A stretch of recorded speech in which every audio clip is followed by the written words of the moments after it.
किया के माय हजमा के बोले तया नून लगैला माय हजमा के बोले तया नून लगैला माय हजमा के बोले तया नून लगैला हजमा के बोले तया नून लगैला आगे माय उमेश ठाकुर हजमा के नाम छे उमेश ठाकुर एक बार कह दियो। हां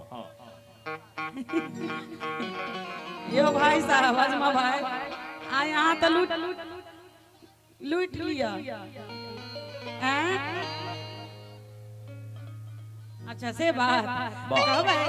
कि अगे माई हजमा के बोले दया नून लगैला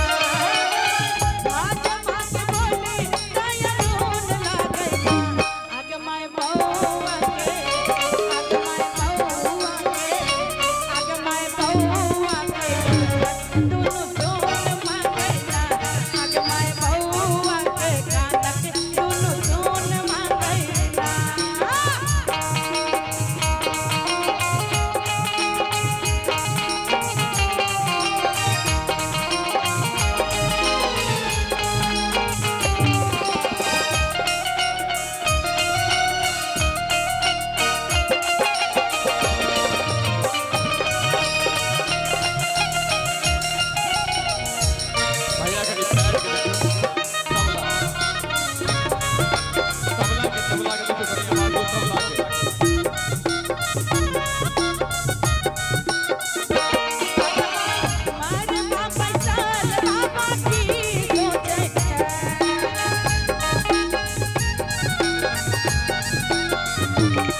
बउआ के नानी के छिए? बाप रे नानियो सुपर डुपर छथिन।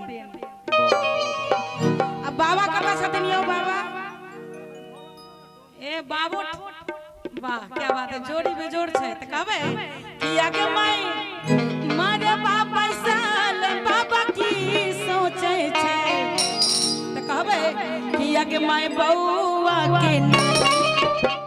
कनी हमरो बाजा दिया हो भाई किया के माई बउआ के नानी पर नजर रखै के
के माय बउआ के मामी अही छिए मामी अच्छा त एते हंसी लाग रहली है आगे माय बउआ के मामी के नहीं हार पूछै छै आगे माय बउआ के मामी के नहीं हार पूछै छै आगे माय बउआ के मामी के नहीं हार पूछै छै बउआ के मामी के नहीं हार पूछै छै अखन शुरू भेलै अखन त अहाँ के कते गोटा लूटल सब लुटबाइत रहू आगे माय हजमा के आगे माय हजमा के आगे माय हजमा के बोले आगे माय हजमा के बोले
मन खोल